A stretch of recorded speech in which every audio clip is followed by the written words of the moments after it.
Now, live from Studio 550, this is The McGraw Show on KTRS. Lots going on in Washington, D.C. That's why we check in with Sam Donaldson on Wednesdays. ABC newsman Sam Donaldson. Sam, good morning. Good morning, McGraw. Let's start with our friends at Apple who were called onto the carpet for not breaking any laws. Explain that to me. Well, okay, Apple have made billions of profits overseas, but because they set up a corporation in Ireland, they didn't pay a penny of tax on that money to Ireland under Irish law or to the United States under our law. Apple did everything apparently legally. But the tax code is such that these kind of exceptions that you and I don't get, I don't have that sort of corporation, you understand, we get upset. We say, well, how dare Apple do that? And Tim Cook, the Apple CEO, said, well, guys, what should I say to our stockholders? I could maximize your profits, stockholders of our company, by taking legal steps, but I refuse to do it? I mean, think about that. Well, not only that, but the audacity of these elected officials who write the laws in which Apple takes advantage of, then to be yelled at by the people who pass the laws that allow Apple to do what they do. It's a Saturday Night Live skit. Yeah, but it's popular, as you know. I mean, people out in the country who don't make a lot of money, and they see Apple get away with sheltering billions of dollars of profits, they don't say to themselves, well, it's legal. We need to reform the tax code, but as long as it's there, for instance, as long as I can take a home mortgage legally, it's okay. Yeah. As long as I can take a deduction to my church legally, that's okay. But not for Apple to take advantage of the legal basis of the IRS. Well, guys, come on. I know. Get a life. It's just these elected officials. I mean, they just... the audacity of them to sit there in judgment, and how dare Apple do this. But if they're so offended by this, change the law. But as we just said, they're playing to the crowd. Yeah. They're playing to their constituents.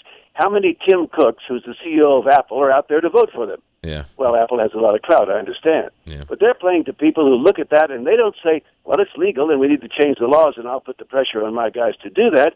These people are saying, how dare you let them get in with that? So here's Senator X or Congressman Y saying, well, how dare you do this?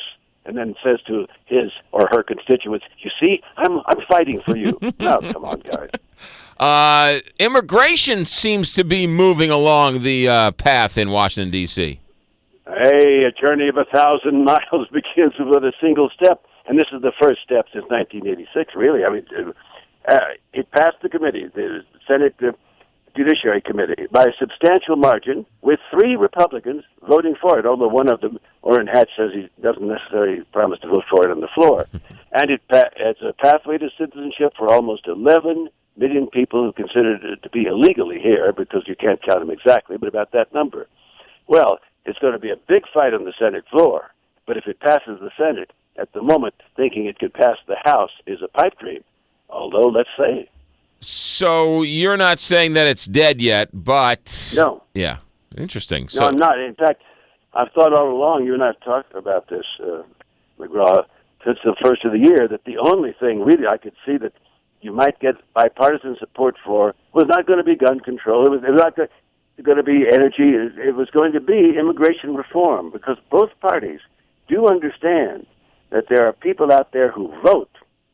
And if you want to be a national party, you better have a program that Latinos say favors them and people like them. Or you could just disappear as a national party, and I think both parties understand that. Read the tea leaves for me, Sam Donaldson. Senator Rubio from Florida, who's much rumored to be running for president, he's taking the lead on this. That can help him in the general election. How bad is that going to hurt him in a Republican primary?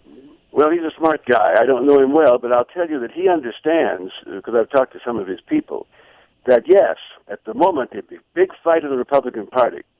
But I think most of us believe that at the end of that fight, the Republican Party will remake itself to the extent that it acknowledges that there are all these people here in this country who vote, and it better appeal to them. Yeah. And Senator Rubio believes that certainly by 2016, he could get the nomination, in the sense that he wouldn't be stopped because of his advocacy for some sort of path to legal citizenship for these people here. Yeah. I mean, yes, you pointed it out correctly. It's always a problem. And on the left also, we talk about the Republicans, you have to appeal to your base to get the nomination, but then you have to win the election by running toward the center if you can.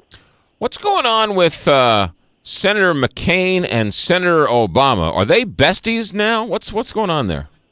Well, they're not friends. I mean, they haven't liked each other since, 2008? But they have common cause now in this immigration business. I mean, the interesting part to me was the fight now between Senators Rand Paul and John McCain, two Republicans. I mean, they really don't like each other, and they fight over this and other issues almost daily. Yeah, it just seems like you're hearing a lot more McCain sitting and talking with President Obama and going to the White House and communications and back-channel talk.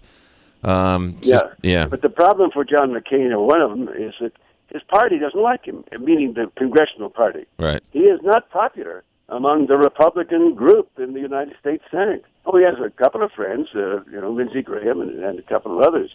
But here's the nominee of the party in 2008, the maverick, if you will, who is just not a popular guy. He does not lead his party in any way. It seems like, Sam Donaldson, after the fiscal cliff and the budget deal and the debt ceiling limit and all that other stuff, where we went from crisis to crisis, seems like there's a lull here. Is heaven forbid, actually work being done in Washington? Well, the immigration bill that we just talked about is the main thing. Because the lull, if you will, among these really important issues is because we're pursuing the IRS.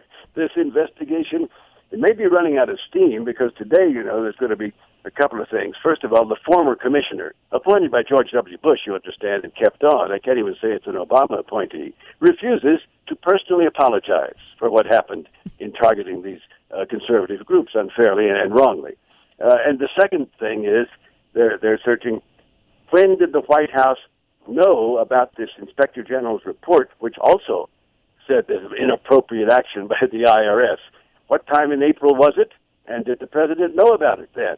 And see, the question isn't did the president order it, or did the president have anything to do with it, but when did he know about the report? Because the White House has shuffled information as to when that was. And you say, well, if there's a little smoke, there must be some fire. You've seen a lot of scandals, Sam Donaldson. Does this rise to a level of a good presidential scandal? Well, not yet. I mean, unless there's other evidence, of course not. Richard Nixon obstructed justice. Ordinary Americans go to jail for that every day, but he was pardoned and never faced his own petit jury. In the Iran-Contra, the question of diverting funds to the Contras, the freedom fighters in Latin America, did President Reagan know about that? It was definitely illegal. There's no evidence that he did know. He broke his own rules in selling arms to Iran. I think this scandal so far, and it is a scandal in these groups were unfairly and wrongly targeted. They should have had their application looked at just like everyone else. The scandal is that it does not yet have any evidence that reaches the White House. Sam Donaldson, you're the best every Wednesday here. We look forward to it every week. Have a good week, Sam, and we'll talk to you next Wednesday. Yeah, talk to you, McGraw. You got it. Sam